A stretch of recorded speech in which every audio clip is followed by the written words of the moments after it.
नमः सिद्धेभ्यः। ॐ नमः सिद्धेभ्यः। ॐ नमः सिद्धेभ्यः। प्रणिपत्यवर्धमानं प्रश्नोत्तररत्नमालिकां वक्षे नागनरामरवन्द्यं देवं देवादिपं वीरं देवं देवादिपं वीरं। बोलिए अहिंसा परमो धर्म की। देवादिदेव श्री महावीर भगवान की। आचार्य कुंद कुंद महाराज की। आचार्य गुरुदेव भगवान श्री विद्यासागर जी महाराज की।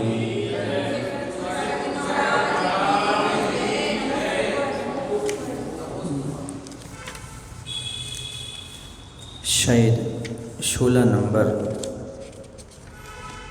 श्लोक चल रहा था। को अंधा, हे भगवान अंधा कौन है? जो निंदकारी में रत है वह अंधा है, जो हमेशा निंदकारी करता रहता है,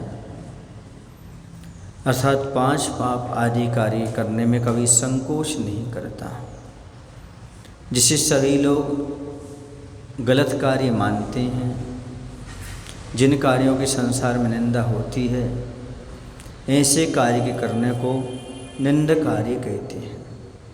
और ऐसे निंदकारी करने में जो लगा है वह अंधा व्यक्ति होता है, जिन कार्यों की हमेशा निंदा होती है। इसका अर्थ ये नहीं कि अच्छे कार्य की निंदा होती तो आप कहो नहीं। जो संतों के द्वारा, विद्वानों के द्वारा, नीतिकारों के द्वारा निंदा की जाती है, ऐसे कार्य में जो लगा रहता है वह अंधा माना जाता है। सीधी सी बात है, हित के मार्ग को छोड़कर जो अहित में पहुंच जाता है वह निंदकारियों में प्रवृत्त हो जाता है। दूसरों की निंदा करना, दूसरे की धन की उन्नति बिगाड़ना, पर स्त्री पर दृष्टि डालना, ये सब निंदकार्य कहलाते हैं। दूसरे की चिंता में लगे रहना, यह भी निंदकार्य रहता है। हमेशा जब देखो तो सप्तव्यसन आदि ये सब निंदकार्य है। नशा आदि करना, क्योंकि नशेला व्यक्ति, जुआरी व्यक्ति, ये सब अंधे हैं, अपने जीवन को खराब कर रहे हैं। जब उन्हें मालूम है कि युधिष्ठिर जैसों ने जुआ खेला, महाभारत खड़ा हुआ, अभी तक उनकी निंदा होती इस बात में, तो ऐसे कार्य स्वयं क्यों करें? महान आत्माओं को जब निंदा सहना पड़ी, युगों युगों तक उनकी निंदा हो रही कि इन्होंने जुआ खेला था और अपनी द्रौपदी तक को सबको हार गए थे वो पांडव, तो जब निंदनीय कार्य ही कहलाते हैं कि देख भी रहे, जान भी रहे, फिर भी वो हम उससे मुक्त नहीं हो पा रहे हैं। और ये बहुत सारे हैं, आप जानते हैं, जो भी छिपकर किए जाते हैं वो सब निंदनीय कार्य कहलाते हैं, क्योंकि हम जानते हैं दूसरे को मालूम ना पड़े। अब इसके बाद कहते हैं कि का बधिरहा यह हितानि न शृणोति। बहरा कौन है? जो हित की बात नहीं सुनता वह बहरा होता है। जिस चीज़ों में हमें हित हो रहा हो नहीं सुनता। बच्चे से मैं बोलती, क्यों बहरे हो गए हो क्या? मैं कितनी देर से कह रही हूँ ऐसा कर लो। जो हित की बात नहीं सुनता वो कैसा है? बहरा है। अब इसमें हम कैसे कहें? मुनि महाराज के नगर में प्रवचन चल रहे हों, हित का उपदेश दे रहे हों, वह नहीं आ रहा हो प्रवचन सुनने के लिए, सभा में भी नहीं आना चाहता है, ऐसे व्यक्ति तो बहरे हैं। हित की बात सुननी नहीं चाहता, हित करना ही नहीं चाहता, वो बहरा ही है। ऐसा नहीं कि समय नहीं है, समय होते हुए भी नहीं आना चाहता है, तो समझ लेना वो बहरा ही है। क्यों? क्योंकि जिसमें कल्याण होने वाला है और सब सुन लेगा। कुछ बुजुर्ग लोग ऐसे होते हैं उनको सुनाई नहीं देता, लेकिन जब काम की बात कहो तो बहुत जल्दी सुन लेते हैं, और जब हित की बात कहो, कल्याण की बात, नहीं सुनाई देता है। पंचेंद्रिय विषयों की बात करो, सुनाई देता है। स्वाध्याय कर लो, का कही भोजन कर लो, हाँ आ रहे हैं। स्वाध्याय करने के लिए का कही, मैंने क्या कह रहे हो, और जब ये बात आ जाए कि भोजन कर लो, हाँ सुनाई दे रहा है। काम काम के सुन लेता है, लेकिन वास्तव में जिसमें उसका हित होना है ऐसी बातों पर वह ध्यान नहीं देता। उसको बार बार कहोगे बेटा अभिषेक करो, पूजन करो, साधु संगति करो, दान करो, कल्याण होगा, उसको ध्यान नहीं देता। सबसे बड़ा तो आश्चर्य तब लगता है जब व्यक्ति पाप के फल को नहीं चाहता, लेकिन पाप छोड़ना नहीं चाहता।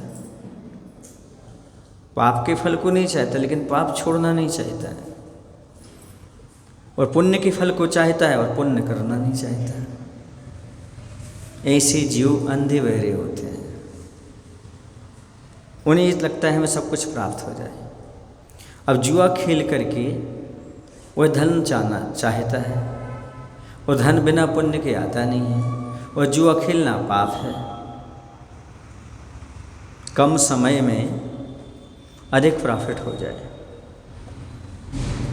और उसमें ऐसा ही होता है। यदि जुए का पैसा आ भी गया आपके पास तो सुख नहीं दे सकता, कहीं ना कहीं से वो चला जाएगा। एक व्यक्ति ने एक जगह मकान खोदा किया, पुराने मकान को ज़मीन वगैरह खोदी तो धन मिला। धन मिल तो गया, लेकिन पचा नहीं। सारा परिवार विक्षिप्त जैसा हो गया, बीमार हो गया। इससे अच्छा तो ये था कि वो नहीं मिलता, दाल रोटी खा करके अपना जीवन तो अच्छी तरह से व्यतीत कर रहे थे। तो वो समझाएंगे कि हित किस में है, वो सुनना नहीं चाहता। हित किस में है?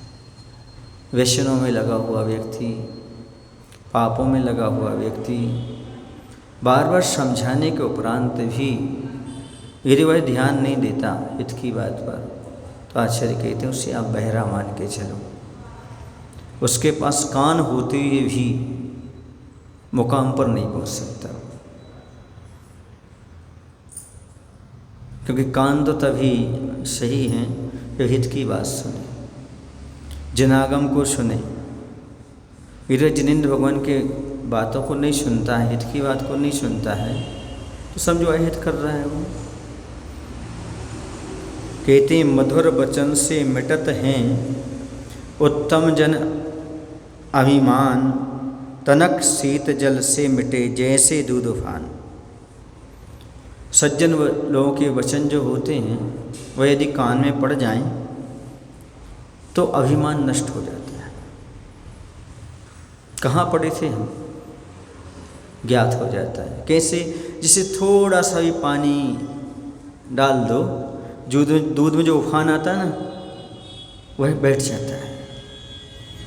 ऐसे बढ़ता हुआ अभिमान, बढ़ता हुआ पाप, बढ़ता हुआ कसाय आदि गुरुओं के वचन से शांत हो जाते हैं।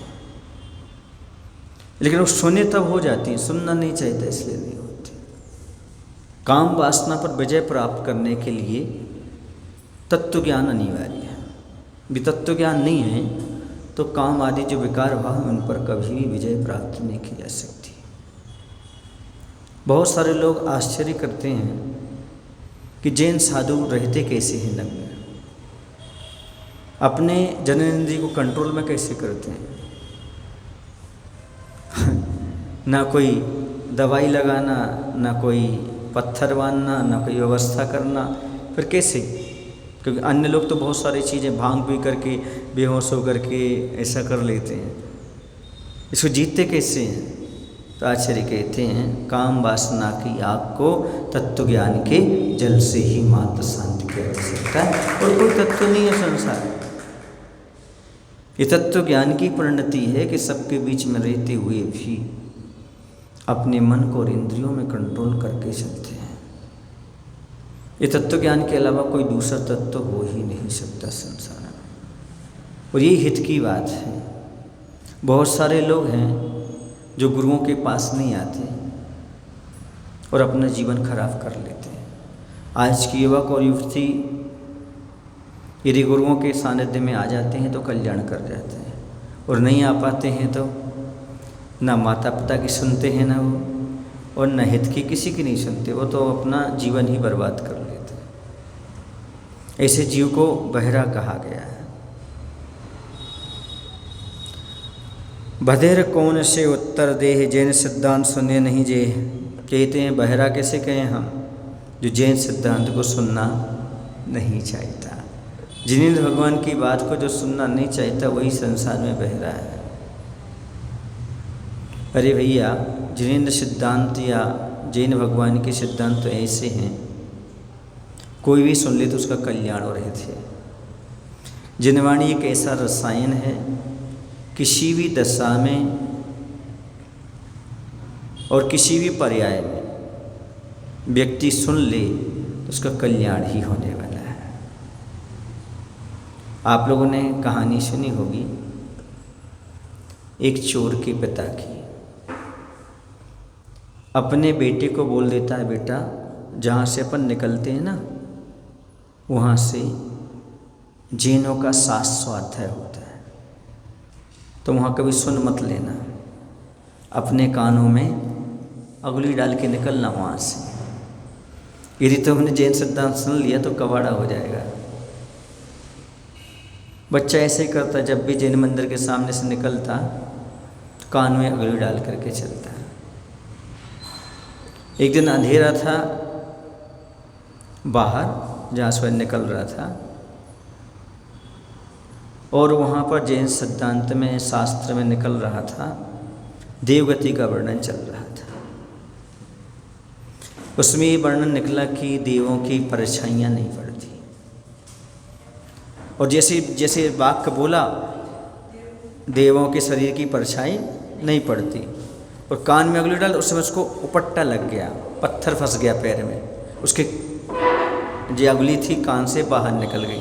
उसने इतनी सुन पाया, देवों के शरीर की परछाई नहीं पड़ती। वह बहुत परेशान था। परेशान यूँ था वो कि जो चोरी का माल लेकर के आता था वो, तो रास्ते में एक व्यक्ति पेड़ के यहाँ से कूदता था, खूब सजा धजा आता था, और कहता मैं देव हूँ, तो चोरी करके लाया है, आधा माल मुझे दे। तो उसे आधा माल उसको देना पड़ता था। और वो चोरी करके आया, और उसने को तो मालूम पड़ गया जैन के वचन कभी झूठे होते नहीं, उनके भगवान जैनी के भगवान की। और उन्होंने कहा है कि देवों की क्या नहीं पड़ती, परछाई नहीं पड़ती। बस उसने डंडा लेके गया इस बार वो, और देव आया, उसने दो तीन, उसने देखा पहले उसकी परछाई पड़ रही थी, उसने दो तीन डंडे दिए। तो मुझे मूर्ख बनाता है। उसने पर असलियत निकल गई उसकी गांव का व्यक्ति था वो, समझ गए।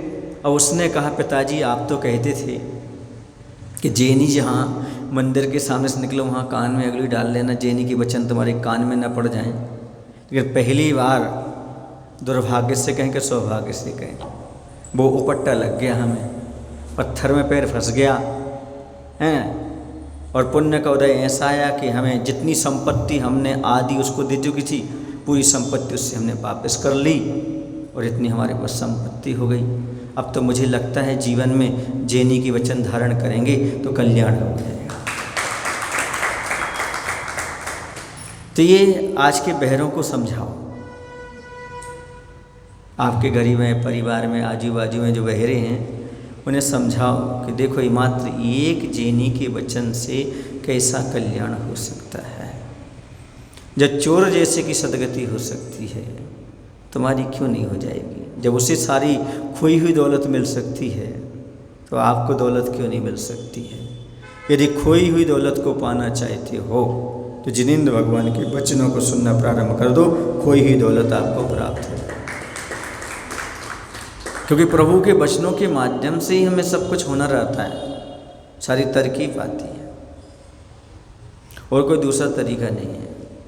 क्योंकि गुरु महाराज के जिनेंद्र भगवान के वचन हैं, जितना तुम दान दोगे उतनी धन लक्ष्मी बढ़ेगी।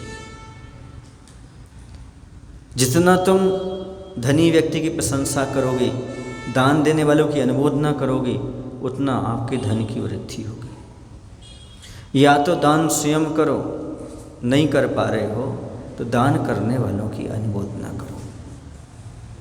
कभी भी दानी से चिढ़ो मत, कभी भी अमीर व्यक्ति से चिढ़ो मत। ईर्ष्या रखोगे, लक्ष्मीवान से ईर्ष्या रखो तो लक्ष्मी से ही ईर्ष्या रख लिया आपने। जिस धर्मात्मा का अपमान किया तो धर्म का अपमान हो गया, वैसे आपने बड़े आदमी का अपमान किया तो समझो आपने धन दौलत का अपमान कर दिया, धनी व्यक्ति का। तो धन आपके पास आएगा कैसे? तो ये सारी चीज़ें कहाँ मिलती हैं? जिनेंद्र भगवान के शास्त्र में सारी चीज़ें प्राप्त होती हैं। तो जो जैन सिद्धांत को सुनता नहीं है, समझो वो बधिर है। जो लोग जिह्वा से तो चखते हैं पर कानों की सुरसता से अनभिज्ञ हैं, वे चाहे जिए मरें, इससे जगत को कोई भी आता जाता नहीं है। कुरल काव्य का ये वाक्य है। कौन सा वाक्य है? जो लोग जिह्वा से चखते खाते तो हैं लेकिन हित की बात सुनना नहीं चाहते। अब वो चाहे जिए चाहे मरें, लोक में कुछ भी अंतर आने वाला नहीं। क्यों? वैसे गंदगी हो रही थी संसार में, खा रहा था, पी रहा था, मलमूत्र विसर्जन कर रहा था, और कर क्या रहा था? हित की बात नहीं सुन रहा था, तो वैसे भारभूत था। ईसाम न विंतपुनदानम आता ना, मनुष्य रूपेण मृगाश्चरंती और भूर्भागभूता मृगाश्चरंती।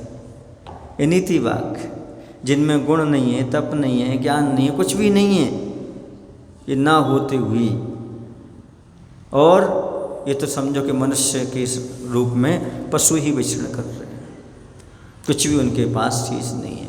और पृथ्वी लोक पर भारभूत और हैं, वो हैं अन्न खा करके पृथ्वी को बिगाड़ और रहे और कुछ भी काम नहीं कर रहे। इसलिए ये चीज़ बहुत अनिवार्य है कि धर्मात्मा को उपदेश एक दृढ़ लाठी के समान है, क्योंकि जो उनके अनुसार काम करते हैं उन्हें भी गिरने से बचा लेते हैं। कोई बूढ़ा व्यक्ति है, कोई लंगड़ा व्यक्ति है, असहाय व्यक्ति है, तो उसको एक लाठी मिल जाए बहुत बड़ा सहारा हो जाता है, और लाठी न मिले तो कहीं भी गिर जाता है। जैसे बूढ़े आदमी के लिए लाठी या बैसाखी काम करती है चलने के लिए, मंजिल पर पहुंचने के लिए, वैसे जिनेंद्र भगवान के वचन लाठी के समान सहारा देने वाले होते हैं, गिरने से बचा देते हैं। लाठी तो सब कोई स्वीकार कर लेता है, लेकिन वचनों को बहुत कम लोग स्वीकार कर पाते हैं, क्योंकि वचन भी कभी कभी तीखे लगते हैं। लेकिन दुनिया में जितनी भी औषधियाँ हैं वो सब कड़वी ही होती हैं। ये बात अलग है, एलोपैथी दवाई में शुगर कोटेड कर देते हैं तो मालूम नहीं पड़ता है, आयुर्वेद तो सीधी ली जाती तो कड़वी ही महसूस होती। जितनी भी दवाइयाँ हैं रोग को ठीक करने वाली वो सब कड़वी होती हैं। वैसे जितने भी वचन हैं संसार रोग को दूर करने वाले, वो सब वर्तमान में कड़वे ही प्रतीत होते हैं, बहुत कम लोगों को रुचते हैं। क्यों? क्योंकि उसकी विषय भोग छूट जाएंगे। वचनों को पालन करेगा तो बहुत सारी जो उसकी कमजोरियाँ हो, कमजोरियाँ दूर करना पड़ेंगी। कुछ लोग महाराज के पास क्यों नहीं आते? महाराज से क्यों डरते हैं? क्योंकि वो पाप करते हैं। जो पाप करते हैं वो धर्म से, महाराज से डरते हैं, और जो पाप से डरते हैं वो महाराज से और धर्म से कभी नहीं डरते, वो तो उनकी शरण में रहते हैं। अब पाप नहीं छोड़ पाते, भैया महाराज जी कोई नियम तो नहीं दिलवाते, आहार देने तो हैं, उनके पास तो जाना है, लेकिन कोई नियम तो नहीं दिलवाते, मतलब पाप से डर रहे हो तो। महाराज से क्यों डर रहे हो? तो पाप कर रहे हो। नहीं, ठीक है, हम चल रहे हैं महाराज जी पास, क्या नियम देते हैं? रात्रि भोजन तो हमारा त्याग है, अभक्ष भी त्याग है, जमी कंद भी त्याग है, चलो चलते हैं। डरने कोई बात ही नहीं। डरता क्यों है आदमी? कुछ ना कुछ करता है इससे डरता है। और ये पाप से डरता है तो उसे किसी को डरने की ज़रूरत ही नहीं संसार में। तो ये लोग सुनना नहीं चाहते, सब बहरे हैं जो हित की बात को सुनना नहीं चाहता। और जब तक हित की बात को सुनेगा नहीं तब तक हित को अपनाएगा कैसे और अहित को छोड़ेगा कैसे? और जब तक हित की मार्ग को नहीं अपनाएगा, अहित को नहीं छोड़ेगा, तब तक उसका भला होगा कैसे, ही समझ में नहीं आता। सुनना नहीं चाहते, क्या करें? पहले ज़माने की बात है, एक बैल को बहुत प्यास लगी। बैल को बहुत प्यास लगी। उस समय तुम्हारी मोटर वगैरह नहीं चलती थी कुएं के अंदर, वो चरस चलती थी। क्या कहते थे? चरस कहते हैं, चरस। हाँ, रेहट की घड़ी। हाँ, तो नीचे से भर करके ऊपर तक लाती थी ऐसे। तो उसमें आवाज़ आती थी, घटी की, घटी यंत्र की आवाज़ आती थी। तो बैल कहता मुझे पानी पीना है, लेकिन वहाँ जाता हमें ये आवाज़ पसंद नहीं है, लौट के आ जाता था। अब वो घटी यंत्र की आवाज़ सुनना नहीं चाह रहा, और जब तक वो घटी यंत्र चलेगा नहीं तब तक पानी आएगा नहीं, प्यास कैसे बुझेगी? इसी प्रकार संसारी प्राणी कल्याण करना चाहता है, लेकिन गुरु की आवाज़ नहीं सुनना चाहता। जब तक गुरु की आवाज़ नहीं सुनेगा तब तक उसकी प्यास बुझने वाली नहीं है। तो गुरु की बात को सुने तो उसका कल्याण हो। आगे कहते गूंगा कौन है? जो यथा अवसर पर मधुर बोलना नहीं जानता, वह गूंगा है। वैसे तो खूब बोलता रहता है 24 घंटे। गूंगा उसे नहीं कहा कि जिसको बोलना नहीं आता। गूंगा उसे कहते हैं वो बोलता तो रहता है पर अवसर पर नहीं बोलता। वो सबसे बड़ा, जहाँ बोलना चाहिए वहाँ पर नहीं बोलता, और जहाँ नहीं बोलना चाहिए वहाँ पर बोलता है। जैसे एक के घर में 2 चीज़ें थीं, एक थी बिल्ली, एक था कुत्ता।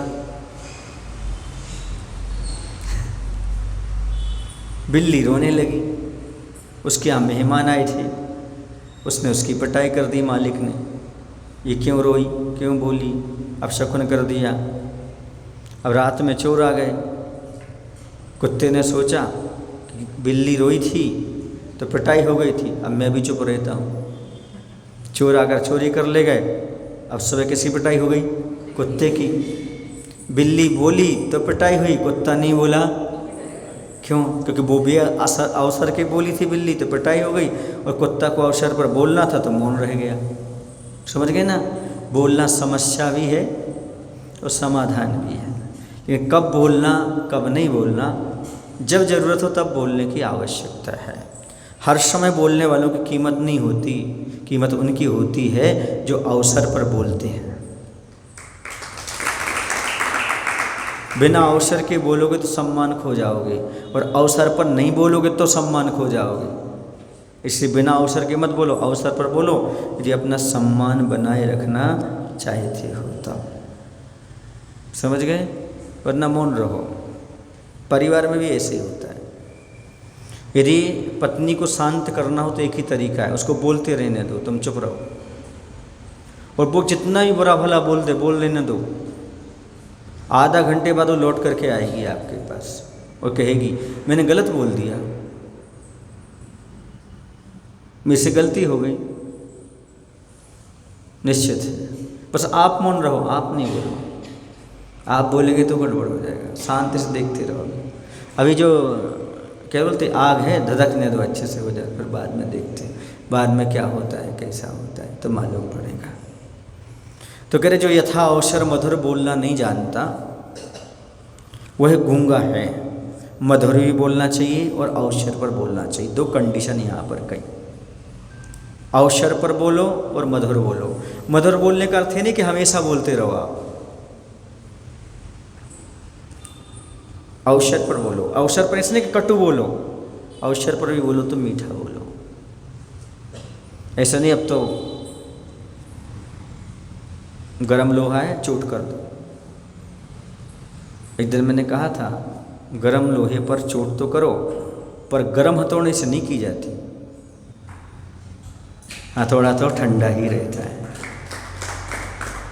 वरना उसका औजार ना बन करके हथौड़ी का औजार बन जाएगा, जल ही जाएगा, उसका बैठ ही जल जाएगा लकड़ी का जिसमें। समझ में आ रहा है? इसलिए गरम लोहे पर चोट तो करना चाहिए, पर हथौड़े को कभी गरम नहीं होना चाहिए। एक सज्जन ने मुझसे कहा था, महाराज जी अवसर अच्छा है, आज तो सबको सुना दो, समझा दो। मैंने कहा भैया गरम होकर नहीं समझाया जाता, जब भी हथौड़ा पड़ता है तो ठंडा ही पड़ना चाहिए, गरम नहीं। क्योंकि लोहा गरम हो और हथौड़ा ठंडा हो तभी उस लोहे में सुधार आता है। दोनों गरम हो जाएंगे तो किसी का काम बनने वाला नहीं। ये ध्यान रखना पड़ता है। अवसर पर बोलना तो है, पर मधुर, दो शब्द डाले उन्होंने, बोलो पर मधुर बोलो। अवसर पर तो बोलो, पर मधुर बोलने की आवश्यकता है। समझ गए क्या कहा उन्होंने? प्रियानी वक्तुम, काले प्रियानी वक्तुम, समय पर प्रिय बोलना चाहिए, समय पर कटु नहीं बोलना चाहिए। कई बार ऐसा होता है, कोई बोला बेचारा मजबूरी का मारा रहता है और आप उसको कटु बोल दो, उस समय सहन तो कर लेता है वो, लेकिन जीवन भर याद रखता है, बेटा मौका मिलेगा तो हम भी तुम्हें छोड़ने वाले नहीं हैं, क्योंकि उस समय हमारी गलती थी, तुमने हमें बोल दिया, अब तुम गलती किससे नहीं होती। इसलिए याद रखना, जब किसी से गलती हो तो मुंह नहीं खोलना। क्यों? क्योंकि गलती तुमसे भी होगी और सामने वाले के पास भी मुंह होता है, नहीं है ऐसे? सामने वाले ने गलती की सो तुम्हारे पास मुंह है, और जब तुम गलती करोगे सो सामने वाले के पास ही मुंह है। किसी गलती और मुंह खोलने से पहले इतना याद रखना, गलती आपसे भी हो सकती है और सामने वाले के पास ही मुंह होता है। ये सोच समझ करके बात करो, बोलो, तभी तो आप, वरना गूंगे हो आप। यदि आपको समय पर प्रिय बोलना नहीं आता तो अब देखिए, कोई व्यक्ति बेचारा दुख का मारा है, कर्म से पीड़ित है, हमारे साथ ऐसा हो सके, क्या करें? तुम्हारा कर्म कब रहे, तुमने ऐसा किया होगा। और उस समय सांत्वना के शब्द देने का है कि उपदेश देने का समय है? बोलो, सांत्वना के शब्द। तुमने क्या बोल दिया? उपदेश दे दिया। मैं झूठ थोड़ी बोल रहा हूँ, आगम में लिखा है ऐसा किया, ऐसा कर्म होगा तुम। अब जब तुम्हारे ऊपर संकट आएगा तो वो भी यही बोलेगा, बेटा लिखा है, कुंदू सागर जी बोल रहे थे एक बार ऐसा फल मिलेगा तो मिलना ही पड़ेगा तुम्हारे, भोगो नहीं। जब दूसरे पर संकट आए तो क्या सोचना, और अपने पर संकट आए कब सोचना? जब अपने पर संकट आए तो ये सोचना कि ये मैंने पहले गलत किया था, उसका फल मैं भोग रहा हूँ। इसका नाम स्वाध्याय, 100 का अध्याय। स्वयं का अध्याय पढ़ रहे हो तब क्या चिंतन करना? बोलो ना, कि ये मैंने पहले किया था जो कर्मोदय में आ रहा है, लेकिन दूसरे पर संकट आए तो ये चिंतन करना, मैत्री भाव को लाना, हे भगवान किसी कोई कर्म से पीड़ित ना हो, कोई दुखी ना हो, सबके दुख दूर हो, ऐसी भावना करना। भैया तुम्हारे ऊपर आपत्ति आई है, मैं तो हूँ ना, मैं हूँ ना, घबराने की जरूरत नहीं, उसको समझाया जाए, बताया जाए इस प्रकार से। ऐसा नहीं कि उसको उपदेश दे दिया जाए। समझ में आया? हाँ। कभी जब कहानी लिख रहा था तो कहानी में एक कहानी मैंने जोड़ी कि एक लड़का जो था उसको तैरना नहीं आता था, वह पानी के अंदर चला गया। जब पानी के अंदर वह चला गया तो एक व्यक्ति वहीं पर खड़ा खड़ा कह रहा है, जब तुझे तैरना नहीं आता था तो पानी में गया ही क्यों? तुझे जाने की ज़रूरत नहीं थी, तू निकल, फिर मैं बताता हूँ। समझ रहे हैं? एक दूसरा अनपढ़ व्यक्ति था, वो कूदा, उसे बचा करके ले आया। क्या करके ले आया? बचा करके ले आया। तीसरा कोई अच्छा व्यक्ति दिख रहा था, उसने कहा इसमें मानवता है, जिसने उपदेश ना दे करके उसे बचाने का प्रयास किया। इसको मात्र पूरा उपदेश देना आता है, इसका कोई मानवता नहीं है, कोई ज्ञान नहीं है। बेअवसर के उपदेश दे रहे हो तुम। अभी उसके प्राण बचाने की जरूरत है। प्राण बचे तो लाखों पाए, और लाखों पाए, लेकिन प्राण नहीं बच रहे तो क्या बात करते हैं। उपदेश देने की जरूरत नहीं उस समय। भूखे आदमी को सत्यमत्स्य खाओ, भूखे आदमी को 2 रोटी खिलाओ, यही उसके लिए सत्य है। वहाँ सत्य की परिभाषा नहीं, पात्र पात्र का विवेचन नहीं, उसके प्राण बचाओ। प्राण बचाना ही सबसे बड़ी चीज़ है। प्रत्येक जीव के प्राण बचाना परम धर्म है। यही दया है, यही अहिंसा है, यही करुणादान है, यही अभयदान है। उसमें पात्र पात्र की गवेषणा नहीं की जाती। अभयदान में पात्र नहीं खोजा जाता, पात्र पात्र मात्र खोजे जाते हैं तो आहार दान में। जहाँ पर अभयदान आ जाए, जहाँ पर करुणादान आ जाए, अब चींटी कौन सा सम्यक दृष्टि है क्या? उसको बचाओगे कि नहीं बचाओगे? गाय है, पता नहीं सम्यक दृष्टि मिथ्या दृष्टि, और मर रही, उसको खिलाओगे कि नहीं खिलाओगे? कोई भूखा आ गया कोई वस्तु, तो ये अभयदान है। कौन सा दान है?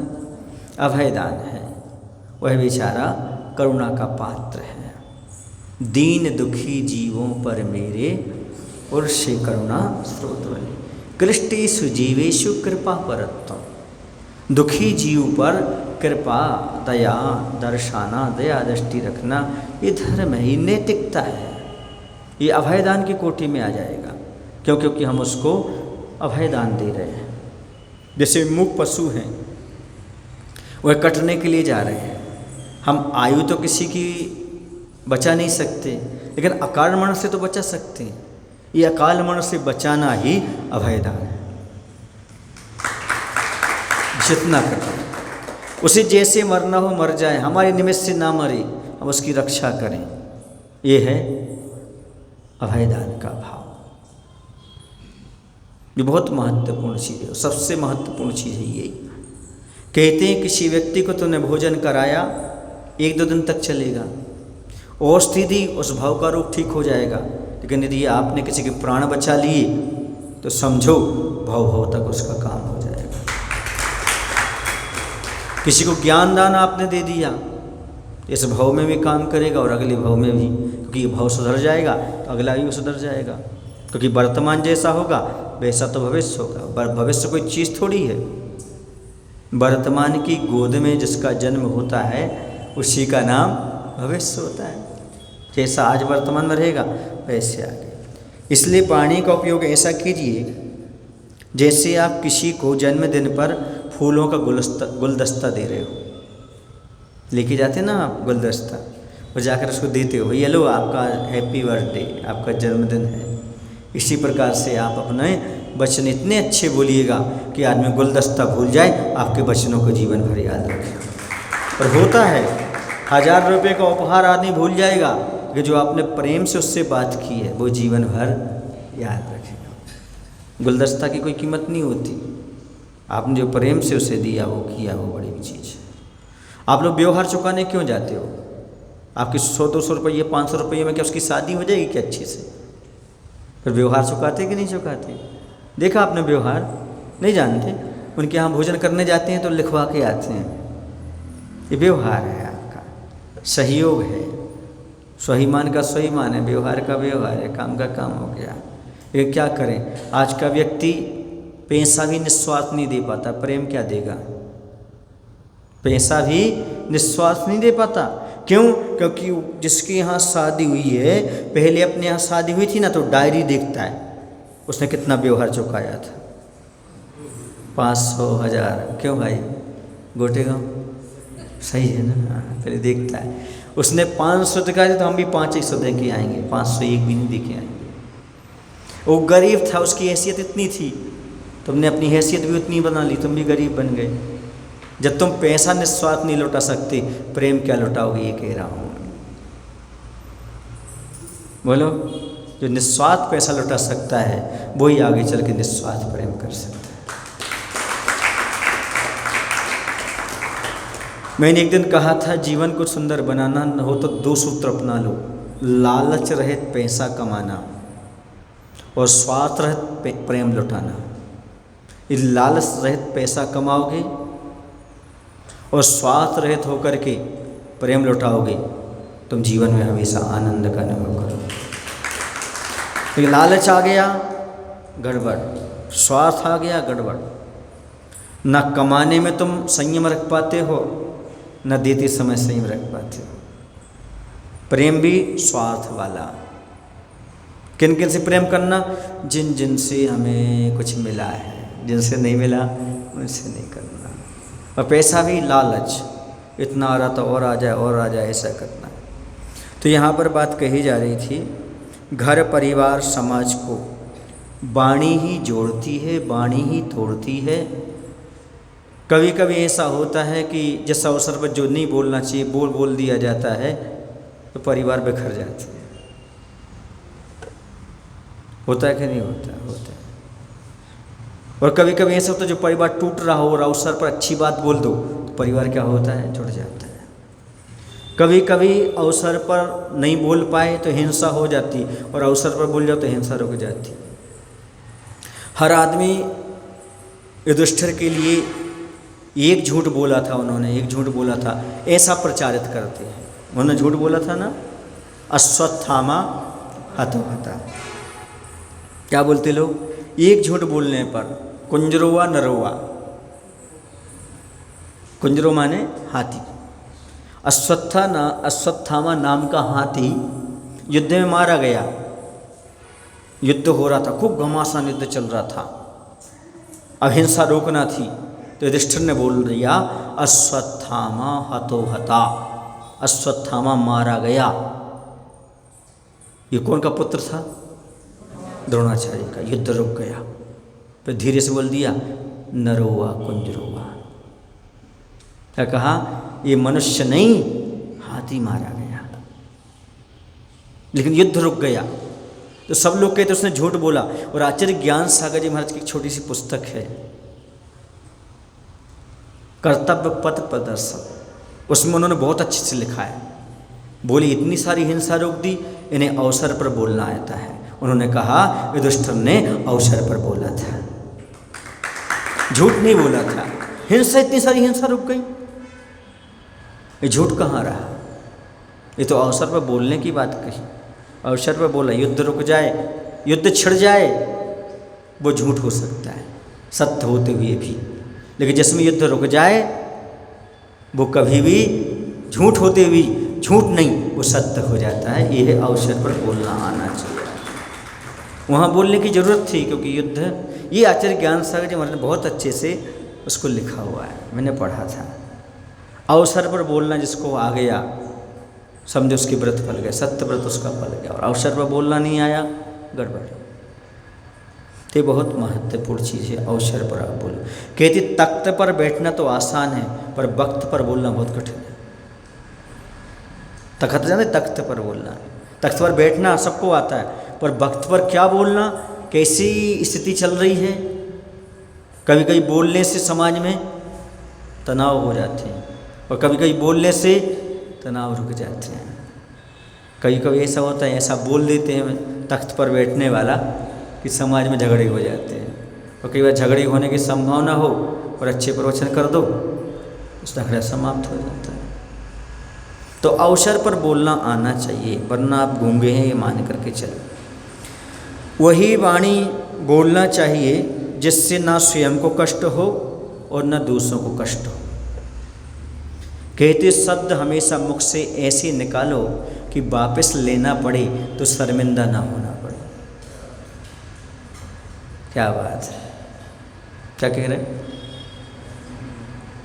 शब्द ऐसे बोलो कि यदि वापस लेना पड़े तो आपको स्वयं शर्मिंदा ना होना पड़े, मैंने कैसे शब्द बोल दिए। क्योंकि खोटे शब्द, बुरे शब्द खोटे सिक्के के समान होते हैं, घूम फिर करके तुम्हारे पास आ ही जाते हैं, लौट करके तुम्हारे पास। और जिसको भी दोगे उसे पहचाने, तत्काल लौटा देगा वो। हमें मूर्ख बनाते हो तुम, चार बातें और समझाएगा वो। खोटा सिक्का देते हो, नकली नोट देते हो, इसलिए कभी भी बोलो तो सोच समझ करके बोलना चाहिए। वस्तुतः सुभाषित वाणी ही बोलना चाहिए और कोई चीज़ नहीं बोलना चाहिए। जैसे बोलो अवसर पर बोलो, मधुर बोलो, मीठा बोलो, समझ गए। कहते संसार एक कटु वृक्ष है, नीतिकारों ने लिखा है संसार एक कटु वृक्ष है जिसमें मात्र 2 प्रकार के सुस्वादु फल लगते हैं, एक साधु संगति और दूसरी सुभाषित वचन।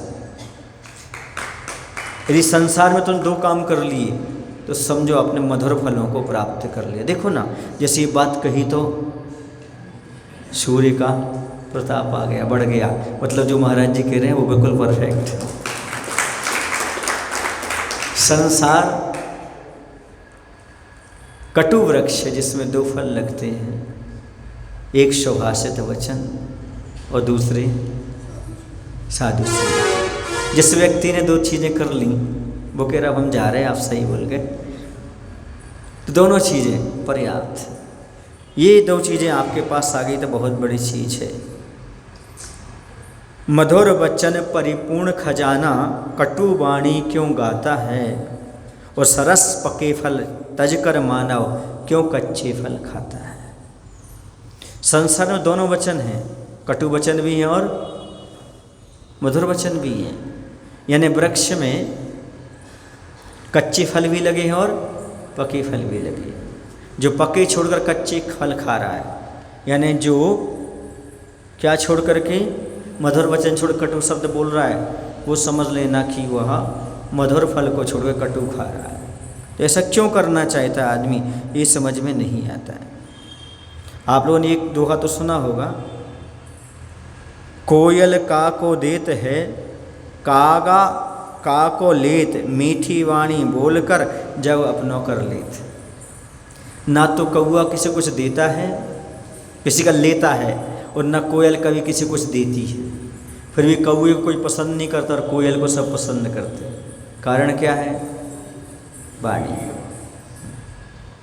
एक बार मैंने कौए से कहा, कोयल से कहा, हे कोयल तुम अपना रंग परिवर्तित कर ले। उसने कहा क्यों? मैंने कहा लोग तुझे कौआ समझ करके पत्थर मारेंगे। उसने कहा अरे भली मानो, तुम्हें नहीं पता, मुझे परिचय देने की जरूरत नहीं है, मुझे बोलना ही तो है। नहीं है ऐसा, मैं बोल दूंगी बस, मुझे रंग परिवर्तन करने की जरूरत ही नहीं है। लोग मुझे पत्थर बिल्कुल नहीं मारेंगे। जैसे किसी ने पत्थर उठाया, हमने कर दिया, बस वो पत्थर नीचे गिरा देगा। तो समझ जाएगा ये काला काला दिखने वाला कौआ नहीं है, इसकी वाणी आ गई, वाणी से मेरी पहचान हो जाती कि मैं कोयल हूँ। मतलब दुनिया में सुंदरता पाने की जरूरत नहीं है, सुंदर वाणी की आवश्यकता है। आपकी पहचान आपकी वाणी में है। सुने ना, कुलवान की पहचान उसके कुल से होती है और विद्वान की पहचान उसके वचनों से होती है।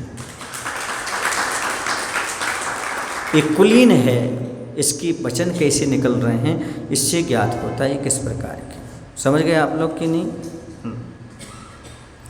मैं कभी नहीं कहता कि बेंगलोर वाले 50% मूर्ख हैं। मैं तो हमेशा यही कहता हूँ बेंगलोर वाले 50% समझदार हैं।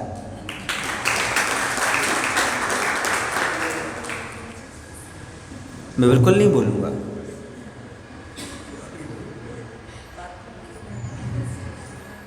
क्या बोलूँगा? आप 50% समझदार हैं। एक बहुत अच्छा एग्जाम्पल मिलता है इसी के बारे में। एक राजा था।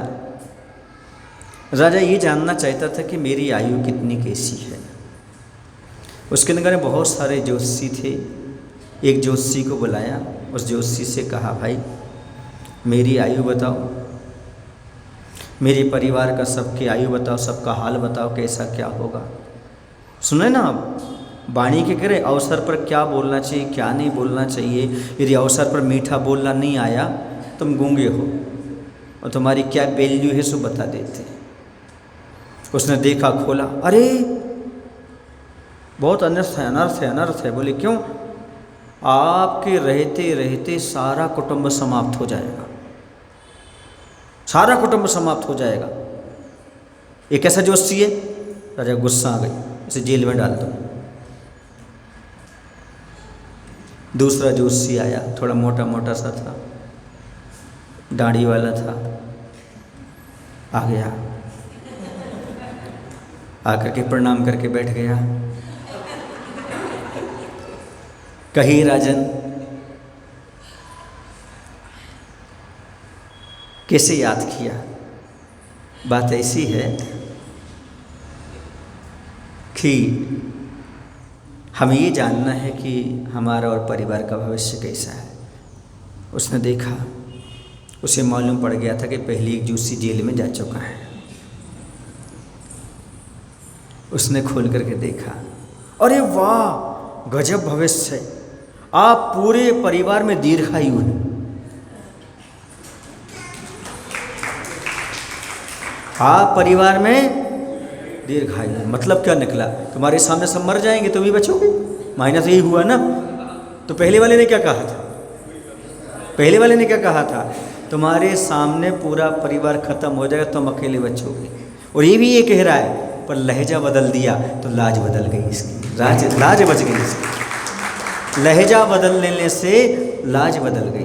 उसने क्या कह दिया कि आप पूरे परिवार में दीर्घायु हैं, लाओ लाओ। उसको पुरस्कृत किया, सम्मान किया और बाइज्जत बरी कर दिया, ससम्मान घर भेजा गया।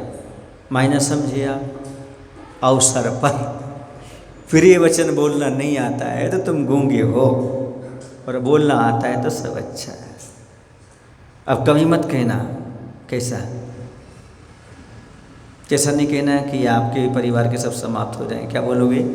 आप घर भर में दीर्घायु। जैसे मैं कभी नहीं कहता बेंगलोर वाले 50% मूर्ख हैं, तो हमेशा ही बोलता हूँ बेंगलोर वाले 50% समझदार। ताली बज जाती है ऐसा बोलने। सो जाए।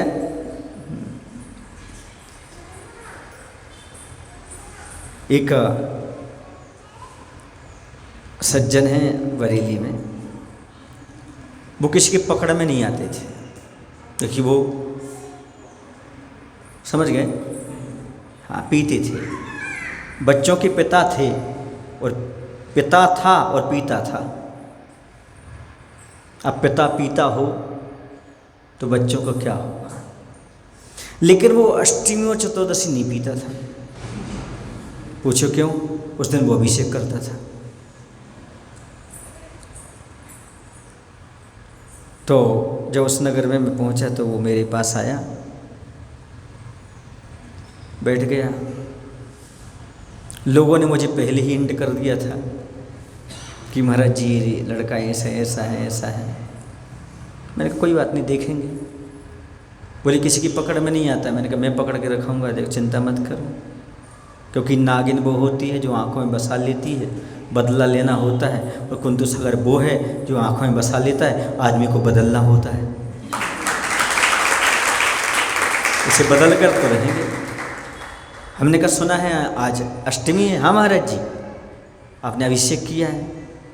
हाँ, ये भी सुना है कि आप चतुर्दशी को भी करते हैं। हाँ महाराज जी, फिर तो आपने और भी सुना होगा। उसने कहा, हमने कहा हमारी सुनो अब तुम रविवार और करने लगो।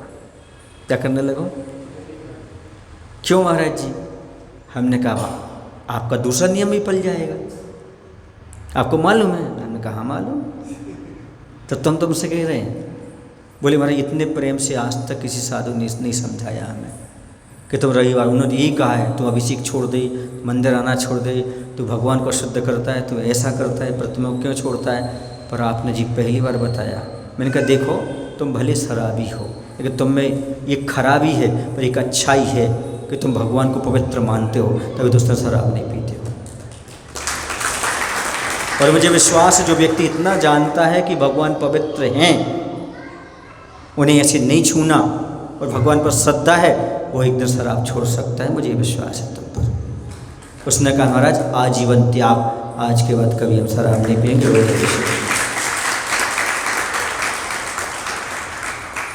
समझ गए? और दानवीर परिवार से, ऐसा नहीं कि कोई सामान्य व्यक्ति हो, उनके पिताजी पीढ़ी सब दान करते हैं, अब आ गई कुसंगति करने से।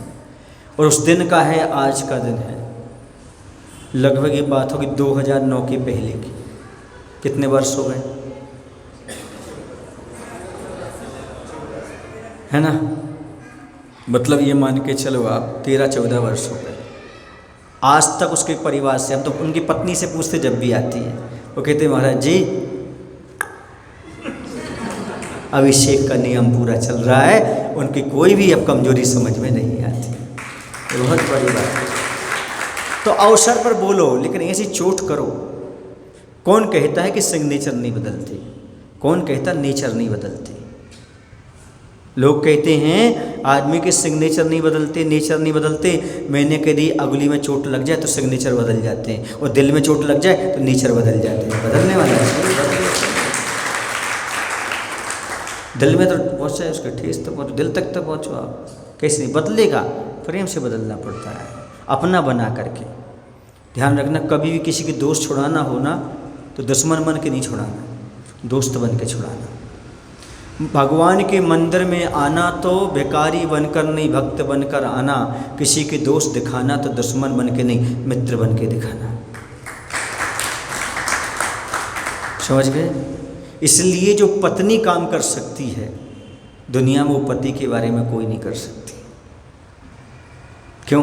कि प्रेम देती है, और प्रेम के माध्यम से वो कुछ भी काम करा सकती है। जो भी प्रेम देगा वो हर काम करा देगा। अब तुमको नफरत से कराओ, नफरत से कोई नहीं सुनता, उसके बाप ने नहीं सुनी तो मैं वो क्या सुनेगा? किसी को नहीं सुनता। प्रेम में जादू होता है। ऐसे अवसर पर जो प्रिय वाणी है उसमें अपने आप में बहुत बड़ा जादू हुआ करता है। कहते हैं जो व्यक्ति मधुरभाषी होता है उसका कोई शत्रु नहीं होता, और जो व्यक्ति कटुभाषी होता है उसका कोई मित्र नहीं होता। कटु बोलोगे कोई तुम्हारे पास आना पसंद नहीं करेगा। समझ रहा है ना? कटुभाषी का कोई मित्र नहीं होता, कोई उसके पास खड़ा होना पसंद नहीं करता, बैठना पसंद नहीं करता। और अनावश्यक नहीं बोलना भी मौन की साधना मानी जाती है। आवश्यक बोलो बस, पर्याप्त है। समझ गए आए? ये कितने प्रश्न हो गए अपने अभी? अंधा कौन, बहरा कौन, गूंगा कौन है, और ये कौन सा हो गया? इतने तो थे इसमें, 3 ही क्वेश्चन थे, है ना? अब चौथा पढ़ लेते हैं। किम मरणम मूर्खत्वम, किम चानर्घम यदवसरे दत्तम, आमरणात् किम शल्यम, प्रच्छन्नम यत् कृतमकार्यम।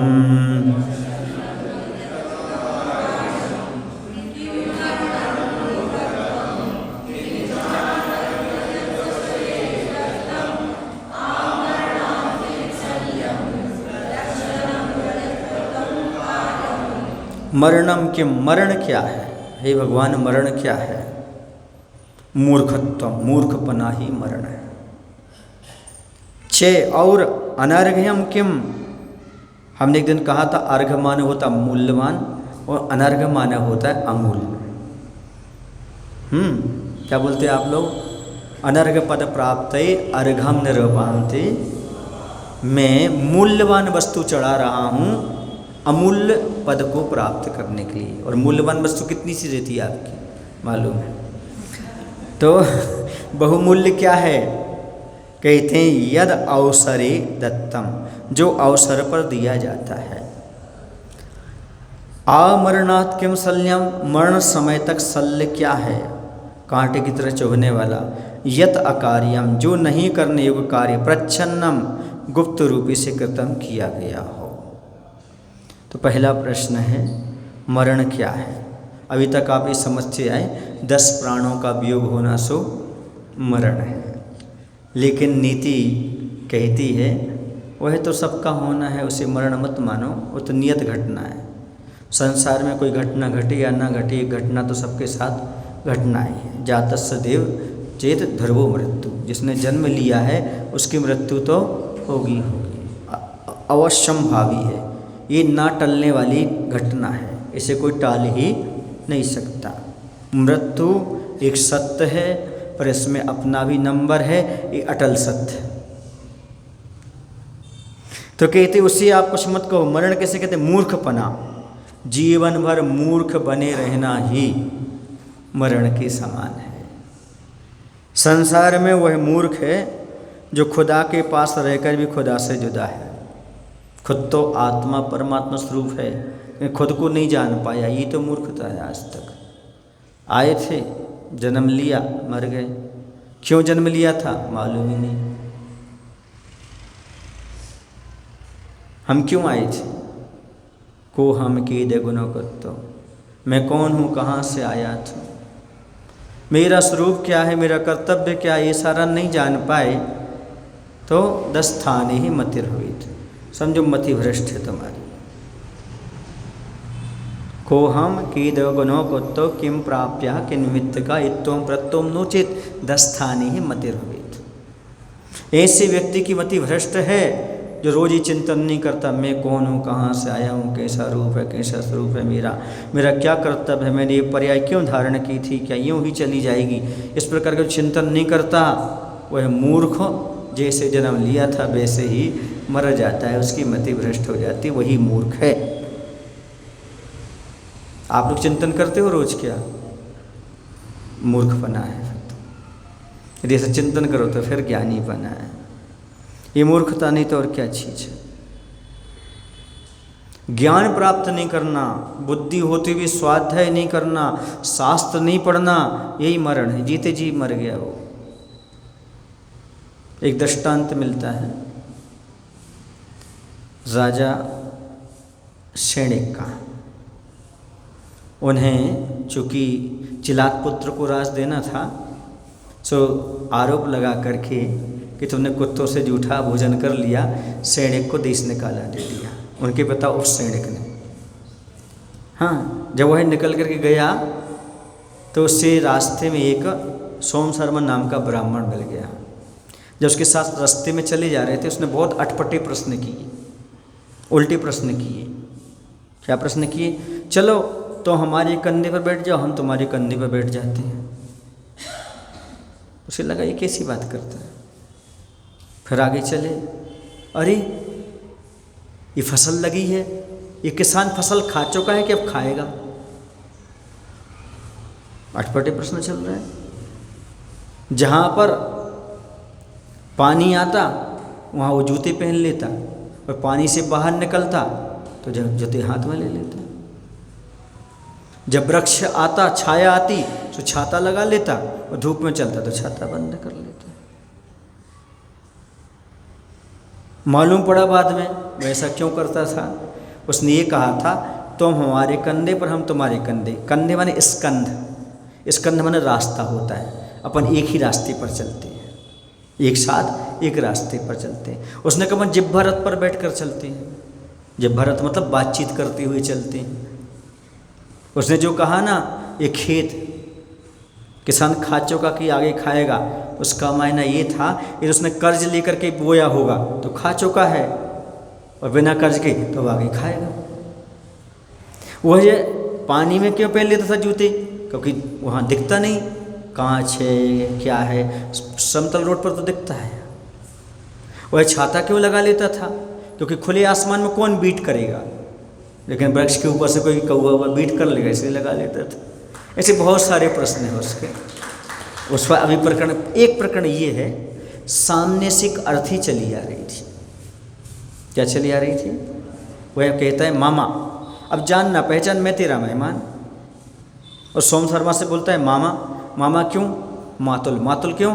मातुल माने मामा, क्योंकि दुनिया में सबसे अच्छा रिश्ता मामा का होता है। खाओ मम्मा तो मैं ही रो आए, मामा के यहाँ कुछ भी खाते रहो, कोई दोष नहीं लगता। बताते मामा आपके यहाँ खाए तो दोष लगता है, लेकिन मामा का जो कुछ भी हो वो खाते रहो। और मामा के यहाँ से सारे बहुत सारी चीज़ें आती हैं, और जूते तो वही देता है पहनने के लिए। कौन देता है? मामा लाता है। पहले ज़माने की बात कह रहा हूँ, आपकी बात नहीं कह रहा। पहले सब उसने कहा मातुल ये जो आ रहा है ये बरसों पहले मर चुका है कि आज ही मरा है? अटपटा प्रश्न है कि नहीं? वो यहाँ की बात आ गई, मरण किसे कहते हैं। तो उसे लगा कि ये बेटा ऐसा क्यों कह रहा है, ये कैसा कह रहा है, तो बिल्कुल पागल है, डिप्रेशन में। उसने अपनी बच्ची निपुणमती को बताया कि रास्ते में एक मिला था, उसने ऐसा कहा। तो उन्होंने कहा ये तो बहुत बड़ा विद्वान है, कोई सामान्य आदमी नहीं है, वो बहुत विद्वान है। जिसने ये पूछा ये आज ही मरा था कि वर्षों पहले मर गया, उसके कहने का तात्पर्य ये था यदि पापी था, मूर्ख था, कुछ भी नहीं किया तो जीते जी पहले ही मर गया था, और यदि वास्तव में वह ज्ञानी था तो आज ही मरा है। समझ आया? तो मरण क्या है? मूर्खपना। वो तो मरे के समान है, मुर्दे के समान है, जीते जी लॉस है, और पूरा जीवन को लॉस है। क्यों? क्योंकि उसने कभी धर्म नहीं किया, ज्ञान प्राप्त नहीं किया, स्वाध्याय नहीं किया। तो ये मूर्खपना, जो मूर्ख बने रहे, और जैन दर्शन के अनुसार मूर्ख उससे कहते हैं जो हे उपाधि को नहीं जानता, क्या हमारे लिए ग्रहण करने योग्य, क्या त्यागने योग्य है, जो ये नहीं जानता वही कौन है? मूर्ख है। जो व्यक्ति इस संसार में आया, आने के बाद खाने पीने मौज उड़ाने में ज़िंदगी निकाल दी, आत्मकल्याण नहीं किया, वो कौन है? बोलो ना ज्ञानियों, वो कौन है? वो मूर्ख है। नौन तेल लकड़ी जामे जुनिया जकड़ी, जैसे जाली में मकड़ी, और भूल गया छकड़ी। छकड़ी मतलब 6 आवश्यक। ऐसी दशा जिसकी है वही संसार है, मूर्ख है। हे ज्ञानी आत्माओं, समझो यदि तुमने ये काम नहीं किया तो तुमने कुछ भी नहीं किया। संसार में आकर के इतना भी ज्ञान नहीं प्राप्त कर पाए, असंयम दुर्गति में ले जाने वाला है। इस शरीर भोगों में फंसा दिया, समझे मूलधन को गंवा दिया, अब जीवन में कुछ कल्याण नहीं करना है, ऐसा नहीं सोचा, तो समझो ये सबसे बड़ा मूर्खपना है। और यही मान के चलो यही मरण है। बोली महावीर भगवान की जय। आचार्य विद्यासागर जी महाराज जी की जय। हे प्रभु, हम सभी को इतनी शक्ति, इतनी बुद्धि देने की कृपा करो ताकि हम आयु पर्यंत तक जीते रहें, उसके पहले ना मरें, अर्थात अपनी जो चेतना है उससे ज्ञान से भर सकें, सत्य का दर्शन कर सकें। इतनी शक्ति, इतनी बुद्धि देने की कृपा करो। नमोस्तुते। बोधि समाधि परिणाम शुद्धि, स्वात्मोपलब्धि शिव शोक सिद्धि, चिंतामणिं चिंतित वस्तुदाने त्वां वन्दे मानस्य मम